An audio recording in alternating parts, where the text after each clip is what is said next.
Notre jardin créole reflète la diversité de la Guadeloupe. En Basse-Terre, la roche-fer marque la région avec ses roches volcaniques, le zébapique, le thym de Guyane, la malice et un petit café arabica.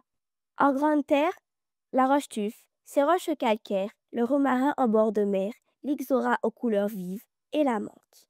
Une mosaïque de paysages et de cultures. Bienvenue au collège Félix Éboué. Là où notre jardin créole est un vrai trésor, un coffre de biodiversité. Ici, avant, il n'y avait rien. Alors pourquoi ne pas essayer de faire pousser la vie? Semer des graines d'avenir juste avec nos mains. Comment on fait? Avec la force du collectif, en s'entraidant, en rigolant, et même par mauvais temps. On a observé, participé, on a même été sélectionné pour un prix, et là on apprend à greffer. Et on laisse comme ça?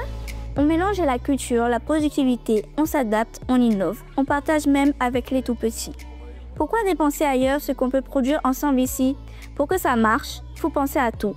L'eau, la pluie, le soleil, on apprend à gérer. On a mis un système de récupération d'eau de pluie, comme ça quand il pleut, on a récupéré assez d'eau de pluie pour le reste de la semaine. Et comme l'eau coule, on arrose littéralement les tomates, ça permet d'économiser de l'eau et du temps.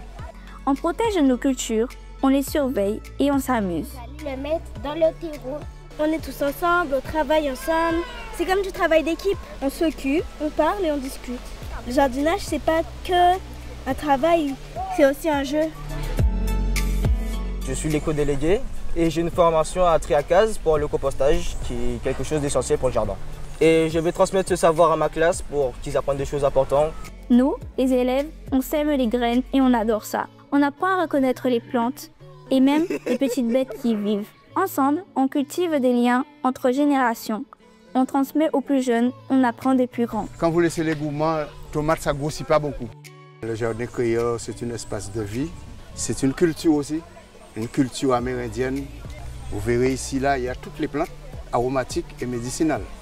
Les denrées, les racines, comme la manioc, comme le gnam, la papaye, il y a des orangers.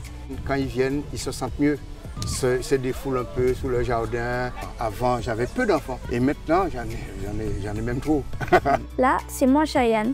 On explique les dangers des pesticides. On chouchoute de nos larves de coccinelles et les insectes protègent nos plantes. Plus qu'un jardin, c'est un espace qui active nos savoirs de classe.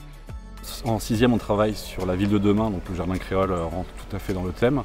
En 4e, on travaille en géographie sur la mondialisation. Donc l'alternative possible à la mondialisation, la pollution, c'est le jardin créole, manger sain, manger local. En français, il y a des lectures de contes. En SVT, il y a des cours qui sont faits dans le jardin. Et on va avoir tout l'établissement qui va avoir une visite du jardin créole par nos jardiniers. Et puis un jour, c'est l'heure de la récolte. On a 35 cocotiers dans le collège. On transforme ça dans les cuisines de la SECPA. Et tout le monde peut se servir et profiter de la production du jardin. Alors, rejoins-nous dans cette aventure. Parce qu'ici, au jardin créole, c'est pas juste les plantes qui poussent, c'est nous tous qui grandissons. Bravo!